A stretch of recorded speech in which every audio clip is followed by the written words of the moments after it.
Hello friends, स्वागत है आप सभी का आपके अपने यूट्यूब चैनल लर्निंग नीट पर। और जैसा कि आपको पता है, आपकी शाम की 5 बजे की जो क्लास है उसमें हम देखते हैं जीके, जीएस और एसएसटी के क्वेश्चन। और ना सिर्फ शिक्षक भर्ती परीक्षा बल्कि वो सभी कॉम्पिटिटिव एग्जाम जिनमें आपका ये सब्जेक्ट है, उसके लिए ये क्लास आपकी इंपॉर्टेंट है। और हमने एनसीईआरटी जो है वो बेस इसका रखा है, यानी कि एनसीईआरटी बेस्ड क्वेश्चन यहाँ पे हम देखते हैं जो कि आपके बेसिक स्कूल बुक्स में आपको ईजिली मिल जाते हैं। लेकिन यहाँ पे उसका एक मॉक टेस्ट फॉर्म में इसका कलेक्शन प्रोवाइड मैं कराती हूँ मिक्स्ड करके। तो चलिए स्टार्ट करेंगे सेशन। ठीक है, जितने भी लोग जुड़ चुके हैं सबको गुड इवनिंग। पहला प्रश्न है आज का, कन्याकुमारी का रॉक मेमोरियल निम्नांकित में से किसके लिए समर्पित है? चैतन्य महाप्रभु, राजा राम मोहन राय, स्वामी विवेकानंद या फिर दयानंद सरस्वती? कन्याकुमारी कोई भी जाता होगा तो रॉक मेमोरियल तो देखा ही होगा, देखता ही होगा। अगर गए होंगे तो यहाँ पे जो सही उत्तर होता है आपका ऑप्शन नंबर सी हो जाएगा, स्वामी विवेकानंद जी। बिल्कुल सही उत्तर। अगला प्रश्न, संवाद कौमुदी पत्र के संपादक कौन थे? राजा राम मोहन राय, ईश्वर चंद्र विद्यासागर, रविंद्रनाथ टैगोर, बंकिम चंद्र चटर्जी?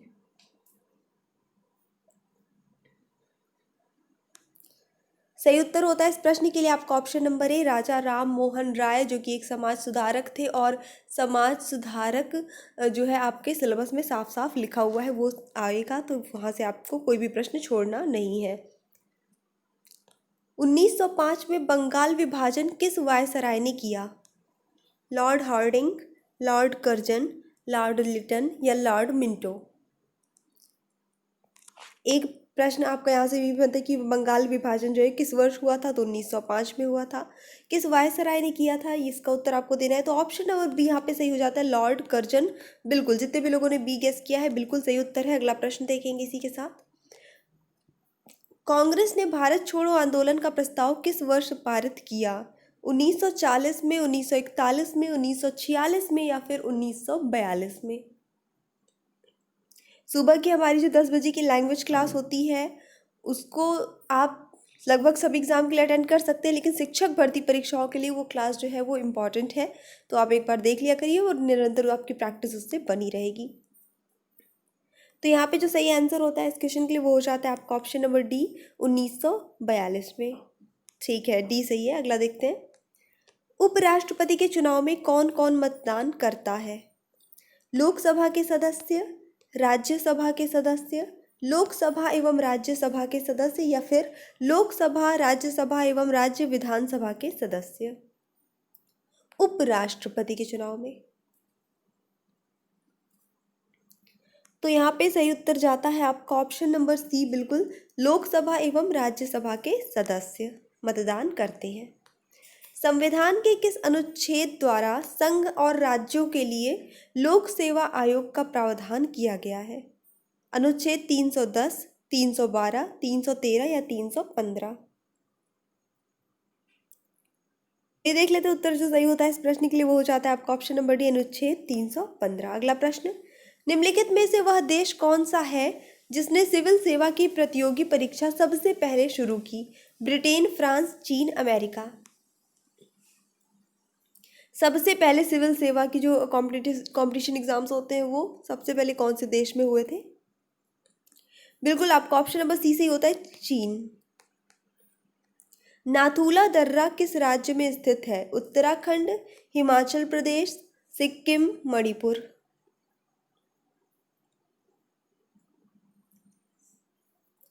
उत्तर सही जाता है इस प्रश्न के लिए आपका ऑप्शन नंबर सी, सिक्किम में है। और बोमडिला दर्रा ये भारत के कौन से राज्य में है? सिक्किम, मणिपुर, उत्तराखंड, अरुणाचल प्रदेश?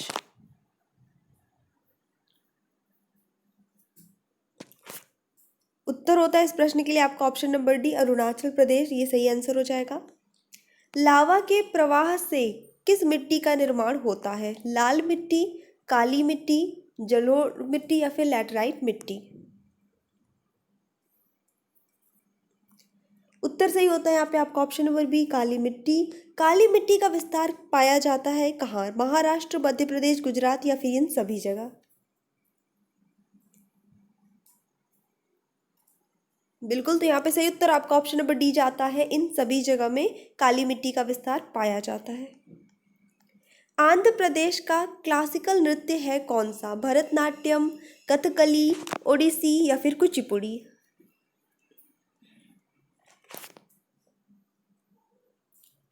उत्तर सही जाता है इस प्रश्न के लिए आपका ऑप्शन नंबर डी कुचिपुड़ी हो जाएगा। अगला प्रश्न, उत्तर प्रदेश का एक प्रसिद्ध लोकगीत है क्या? मांग, कजरी, बोल, बोली। ये तो पता ही होगा मतलब सबको। तो यस, इसका सही आंसर होता है आपका ऑप्शन नंबर बी कजरी। ये उत्तर प्रदेश का एक प्रसिद्ध लोकगीत है। हाथी गुम्फा किस राज्य में स्थित है? बिहार, उड़ीसा, राजस्थान, मध्य प्रदेश?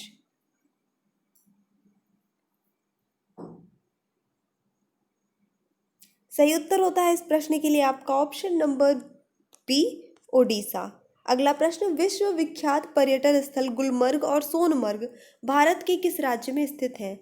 लद्दाख, कश्मीर, कुल्लू, लाहौर, स्पीति?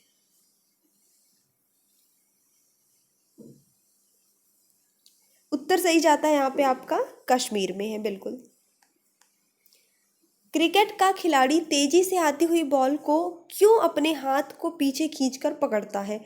जब भी कोई भी क्रिकेट का खिलाड़ी ऐसे कैच लेता है तो क्यों जो है ऐसे पीछे करते हुए हाथ को पकड़ता है? बॉल आने के साथ ही उसका हाथ भी पीछे हो जाता है, क्यों? बॉल विश्राम की स्थिति में आ सकती है, बॉल त्वरित स्थिति में रह सकती है, हो सकता है कि उसे कम बल लगाने की आवश्यकता हो, या हो सकता है कि उसे अधिक बल लगाने की आवश्यकता हो। अच्छा प्रश्न है ये। व्यवहारिक जो प्रश्न होते हैं साइंस में वही सबसे अच्छे होते हैं, और जितना बड़ा एग्जाम रहेगा उसमें उतने इस टाइप के क्वेश्चन, व्यवहारिक टाइप के क्वेश्चन पूछे जाएंगे। तो चलिए देख लेते हैं यहाँ पे जो सही आंसर होता है वो हो जाता है आपका, बॉल जो है विश्राम की स्थिति में इससे आ सकती है, क्योंकि जब वो आती रहती है बहुत स्पीड में रहती है तो उसको थोड़ा बॉल को हाथ में टच होने और फिर वो जब तक हाथ पीछे करते हैं उससे में थोड़ा टाइम मिल जाता है बॉल को विश्राम की स्थिति में आने का। साधारण बातचीत की ध्वनि जो है उसकी तीव्रता कितनी होती है? नॉर्मल लोग बातचीत करते हैं, ध्वनि तीव्रता कितनी होती है? 20 से 30 डेसिबल, 30 से 40 डेसिबल, 50 से 60 डेसिबल या 90 से 100 डेसिबल?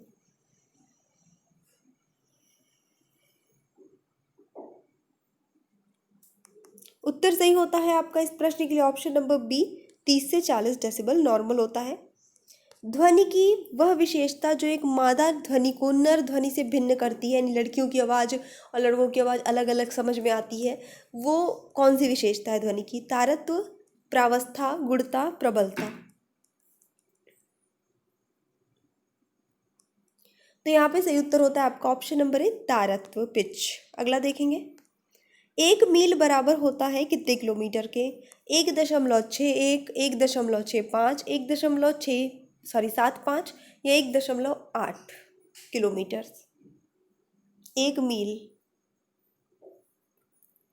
तो यहाँ पे सही उत्तर होता है आपका ऑप्शन नंबर ए 1.61 होता है। और अगर मान लीजिए यहाँ पे ये प्रश्न पूछा होता है एक नॉटिकल मील कितने के बराबर होता है, नॉटिकल लगा होता, तब उसका आंसर क्या होता?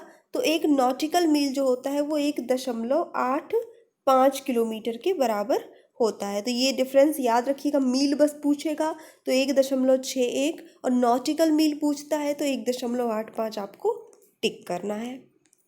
किसी तत्व की रासायनिक प्रकृति निर्भर करती है किस चीज़ पर? आवेश पर, इलेक्ट्रॉन पर, संयोजी इलेक्ट्रॉन पर या प्रोटॉन पर? रासायनिक प्रकृति।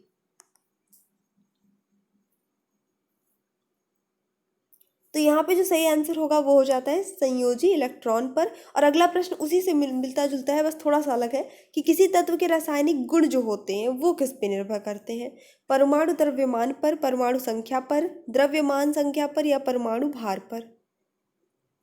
परमाणु, एटम, इंग्लिश मीडियम वालों के लिए। चलिए देखेंगे उत्तर जो सही होता है इस प्रश्न के लिए वो हो जाता है आपका ऑप्शन नंबर बी परमाणु संख्या पर। चींटी या मधुमक्खी के काटने पर उसके डंक में जो है निम्न द्रव्य पाया जाता है। क्यों जब चींटी काटती है, मधुमक्खी काटती है, बहुत जलता है? क्यों जलता है? क्योंकि उनके डंक में इनमें से कोई एक द्रव्य पाया जाता है। कौन सा? फॉर्मिक अम्ल, मेथेनॉल, ग्लेशियल एसिटिक अम्ल या ऑक्जेलिक अम्ल, एसिड?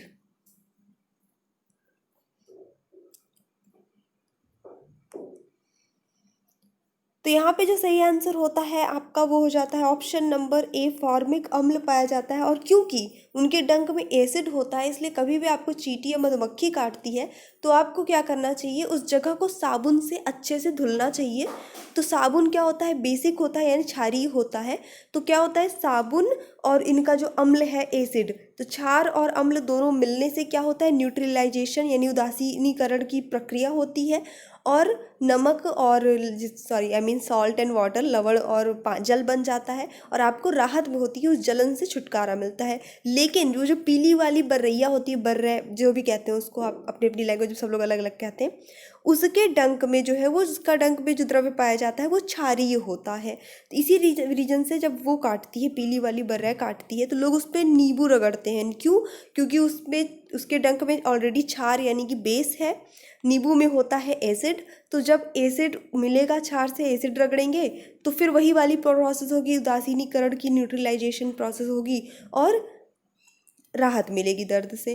ठीक है, तो ये चीज़ का ध्यान रखना है। ये सीबीएसई की बुक में दिया हुआ है बहुत अच्छे से, 7th क्लास की बुक में। तो मधुमक्खी में क्या होता है, एसिड पाया जाता है और वो जो बरैया होती है उसमें बेस पाया जाता है उसके डंक में। नेक्स्ट देखेंगे, प्रथम बार वर्ष 29 अगस्त राष्ट्रीय खेल दिवस के रूप में मनाया गया कब? 1993, 1994, 1995, 1996। सही उत्तर होता है आपका ऑप्शन नंबर सी, 1995 में पहली बार मनाया गया था। अगला प्रश्न देखते हैं, नासा क्या है, मतलब इसका फुल फॉर्म बताना है overall. National aeronautics and space administration, north Atlantic space agency, north airborne and space agency, या फिर इनमें से कोई नहीं।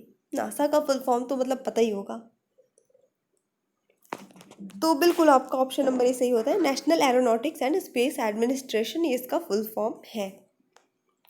निम्नलिखित में से किसका जन्म दिवस डॉक्टर्स दिवस के रूप में मनाया जाता है? अभी डॉक्टर्स दिवस हम लोगों ने हाल ही में मनाया है, जुलाई में ही। देख लीजिए, doctor B.R. Ambedkar, doctor Bidhan Chandra राय, डॉक्टर S. राधाकृष्णन, या फिर डॉक्टर जाकिर हुसैन।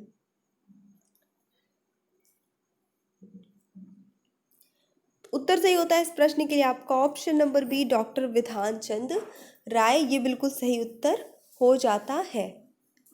तो चलिए ठीक है, इसी के साथ हमारा जो आज का सेशन था वो कंप्लीट हो चुका है और एग्ज़ाम रोज़ की वीडियोस भी मैं 1 बाय 1 शेयर करना स्टार्ट कर दी हूँ, यहाँ पे अपलोड करना स्टार्ट कर दी हूँ। तो जिन लोगों ने वहाँ पे उसकी क्लासेस अटेंड नहीं की थी, वो एग्ज़ाम रोज़ वाली क्लासेस वो यहाँ पे अब अवेलेबल हो जाएंगी, तो वो भी आपके एग्ज़ाम के लिए बेनिफिशियल हो जाएगा। मुझे जो है वही चीज़ रिपीट नहीं करनी पड़ेगी, तो आपके लिए बेनिफिशियल होगा और आपको उस चैनल को सब्सक्राइब भी नहीं करना पड़ेगा। So thanks for watching, keep studying and bye bye.